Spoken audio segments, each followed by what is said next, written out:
जीवन को यदि सफल बनाना है, सार्थक बनाना है, बेहतर बनाना है, तो जीवन में 3 चीजों की बड़ी आवश्यकता है। यदि ये 3 चीज आपके पास, आपके जीवन में मौजूद है, आपके पास, आपके जीवन में है, तो निश्चित तौर पर समझिएगा कि आपका जीवन सफल, सार्थक, बेहतर बन सकता है। यदि 3 चीजें आपके जीवन में आप तय नहीं कर पाए, 3 चीजें आपके जीवन में आप प्राप्त नहीं कर पाए, तो यह समझना कि कहीं ना कहीं हमारे जीवन में परेशानियां आ सकती है। बड़ा ही महत्वपूर्ण जीवन है, और इसलिए मैं कहना चाहता हूं कि जीवन को सफल बनाना है तो 3 चीजें चाहिए। जीवन में बड़ी आवश्यकता है 3 चीजों की। जिसके जीवन में ये 3 चीजें नहीं है, वो राह भटक जाता है, वो राह भूल जाता है, वो गलत मार्ग पर चढ़ जाता है। पूरी संभावना है कि वो पतित हो जाए, पूरी संभावना है उसका अधोगति में गमन हो जाए। और इसलिए शास्त्रकार भगवंत कहते हैं कि समझिएगा, जीवन में ये मनुष्य जीवन को सार्थक करना है तो 3 चीजों की बड़ी आवश्यकता है। सबसे पहले नंबर में जीवन को सफल बनाने के लिए एक पंथ चाहिए। क्या चाहिए? क्या चाहिए? पंथ चाहिए। एक ऐसा रास्ता चाहिए, एक ऐसा धर्म चाहिए जिसको हम पकड़ के रखें। हम भटक जाते हैं, हम राह भूल जाते हैं, इधर उधर चले जाते हैं। भले ही जैन धर्म हमें प्राप्त हुआ हो, भले ही जैन धर्म के अनुयायी हो, भले ही जैन धर्म का हम पालन करते हो, लेकिन जहां चमत्कार दिखा वहां हमारा सिर झुक जाता है। हम एक पंथ के ऊपर नहीं रह सकते। हमें पता चले कि यहाँ कोई बाबा ऐसे आए हैं जिनके पास जाने से सारी मनोकामनाएं पूरी हो जाती है, लोग भागेंगे, दौड़ेंगे, वहां चले जाएंगे। आपको पता चले कि हाँ आसपास में कोई ऐसा स्थान है जहां शायद सम्यक दृष्टि देव नहीं है, शायद कोई मिथ्या दृष्टि देव है, और वहां जाने से आपकी इच्छाएं, आपकी मनोकामनाएं पूरी हो जाती है, आप वहां भी चले जाएंगे। हम एक पंथ के ऊपर नहीं रह सकते, और इसीलिए हमारा कल्याण नहीं होता। इसीलिए मैं तो कई बार कहता हूं कि जीवन में समझ लेना, 10 जगह पे 10-10 फुट के गड्ढे करो तो पानी नहीं आता है। 10 जगह पे 10-10 फुट के गड्ढे किए जाए तो पानी नहीं आता है, लेकिन एक ही जगह पर 100 फुट का गड्ढा किया जाए तो पानी आएगा कि नहीं आएगा? आएगा कि नहीं आएगा? 10 जगहों पर 10-10 फुट के गड्ढे करने से पानी नहीं निकलता, लेकिन एक ही जगह पर 100 फुट का गड्ढा किया जाए तो पानी निश्चित तौर पर निकलेगा। और इसीलिए मैं आपको कहना चाहता हूं कि जीवन में ये 3 चीजों की बड़ी आवश्यकता है। जीवन को सफल बनाना है तो सबसे पहले नंबर में एक पंथ चाहिए, भीतर में भावना होनी चाहिए। महा आचार्य भगवान जो हरिभद्र सुरीश्वर जी महाराज साहब ने शब्द लिखे कि तमेव सत्यम निसंकम जम चिनेयम पवेयम, परमात्मा तुमने जो कहा वही सत्य है। मैं कर पाऊं न कर पाऊं दूसरे नंबर की बात है, मेरे से हो सकता है न हो सकता है दूसरे नंबर की बात है, मेरे आचरण में है नहीं है दूसरे नंबर की बात है, लेकिन पहली बात यह है कि हमारी श्रद्धा एक पंथ के ऊपर हो कि हमें जो मिला है वही सत्य है। ये भ्रम में मत रहना कि हम दूसरों को मिथ्या मानते हैं, दूसरों को गलत मानते हैं। ये हमारा जैन धर्म है, अनेकांतवाद है, यहाँ दूसरा कोई गलत नहीं है, यहाँ कोई गलत नहीं हो सकता। एंगल अलग हो सकता है, दृष्टिकोण अलग हो सकता है, रास्ता अलग हो सकता है, लेकिन हमारे परमात्मा महावीर ने सिखाया है गलत कोई नहीं है। हमें तो इतना स्वीकारना है कि परमात्मा तूने जो कहा है वो सच है। शास्त्र की एक पंक्ति आपको ऐसी नहीं मिलेगी जहां लिखा हो कि दूसरे सभी गलत है। हजारों पंक्ति ऐसी मिलेंगी जहां लिखा है कि जो परमात्मा ने कहा है वो सच है।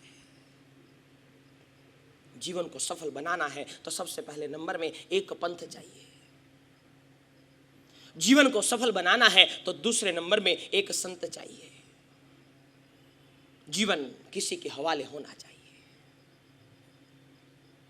जब एक सैनिक मातृभूमि के हवाले अपना जीवन समर्पित कर देता है तो वो शहीद कहलाता है। मातृभूमि के लिए अपना जीवन अर्पित कर देता है, समर्पित कर देता है तो वो शहीद कहलाता है। और इसी तरह से मैं आपको कहना चाहता हूं कि एक व्यक्ति जब गुरु के हवाले अपना जीवन समर्पित कर देता है तो वो श्रावक कहलाता है। श्रावक कौन? जिसके जीवन में एक पंथ हो, जिसके जीवन में एक संत हो, एक गुरु को पकड़ के रखे। इधर उधर भटकने से नहीं होगा, कुछ मिलेगा नहीं। न घर के रहेंगे न घाट के रहेंगे, न इधर के रहेंगे न उधर के रहेंगे। और इसीलिए मैं आपको कहना चाहता हूं कि जीवन में यदि जीवन का कल्याण करना है 3 चीजों की बड़ी आवश्यकता है। सबसे पहले नंबर में एक पंथ चाहिए, दूसरे नंबर में एक क्या चाहिए? संत चाहिए। और मैं तो कई बार कहता हूं कि जीवन में यह कोशिश मत करना, समझना जीवन में यह कोशिश मत करना कि हम गुरु का हाथ पकड़ ले। जीवन में यह कोशिश मत करना कि हम गुरु का हाथ पकड़ ले। जीवन में कोशिश ये करना कि गुरु हमारा हाथ पकड़ ले। क्योंकि यदि हम गुरु का हाथ पकड़ेंगे तो मुसीबत आएगी, हम हाथ छोड़ देंगे। हम गुरु का हाथ पकड़ेंगे, तकलीफ आएगी, हम हाथ छोड़ देंगे। लेकिन यदि गुरु ने हमारा हाथ पकड़ा है तो चाहे कोई भी मुसीबत आ जाए, कोई भी प्रॉब्लम्स आ जाए, गुरु हाथ नहीं छोड़ने वाले हैं। और इसलिए मैं आपको कहना चाहता हूं कि जीवन में कोशिश करिएगा हम गुरु का हाथ न पकड़े, गुरु हमारा हाथ थाम ले।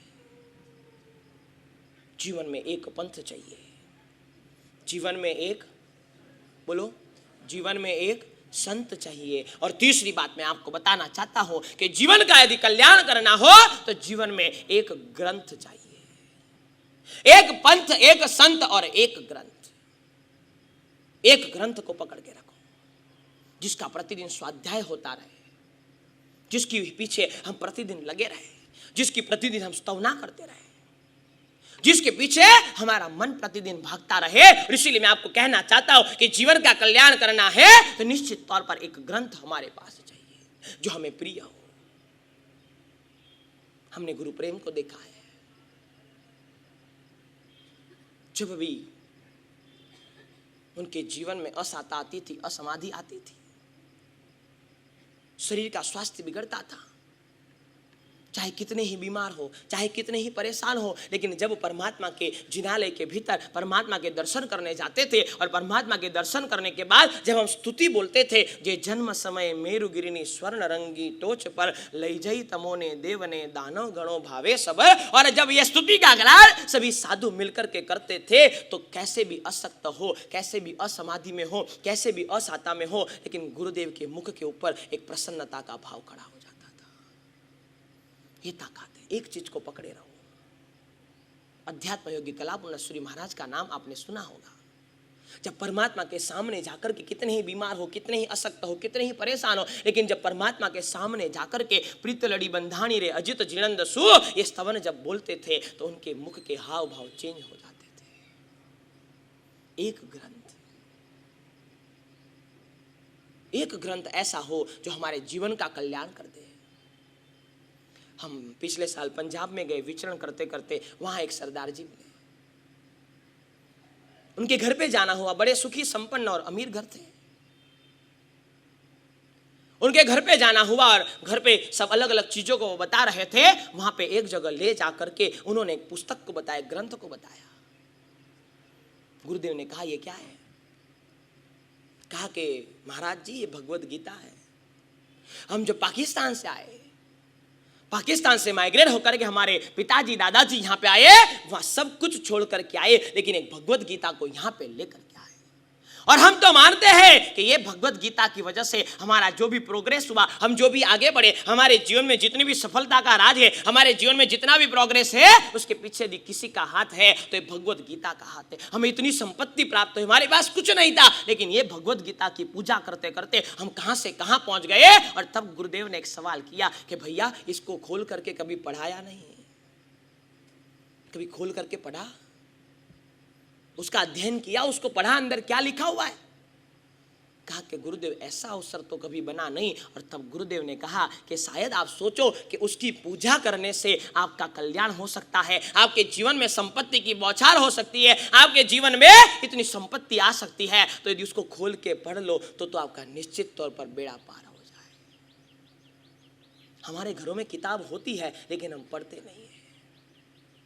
2-5-10 पुस्तकें धर्म की हम ले जाकर के रख देते हैं, लेकिन पढ़ते नहीं है। और इसीलिए मैं आपको कहना चाहता हूं कि जीवन में समझ लीजिएगा, यदि जीवन में नितांत आवश्यकता कोई 3 चीजों की है जिसके द्वारा हमारा जीवन सुचारू हो, जिसके द्वारा हमारा जीवन बेहतर हो, जिसके द्वारा हमारा जीवन सुंदर हो, जिसके द्वारा हमारे जीवन में कहीं ना कहीं हम प्रोग्रेस करते रहे, तो निश्चित तौर पर समझ लेना कि जीवन में यदि कुछ ना कुछ पाना है, जीवन में यदि कुछ प्राप्त करना है, तो 3 चीजों की बड़ी आवश्यकता है। सबसे पहले नंबर में क्या चाहिए?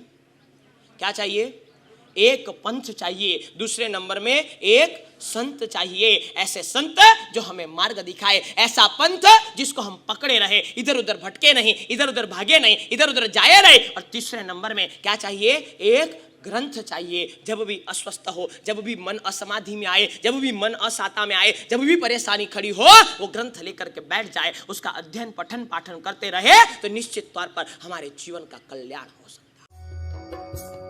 प्रेम, भक्ति, आराधना, प्रवचन के अद्भुत संगम से जुड़ने के लिए सब्सक्राइब करें गुरु प्रेम मिशन की YouTube चैनल को और ताज़ा अपडेट के लिए बेल आइकन पर क्लिक करना ना भूलें।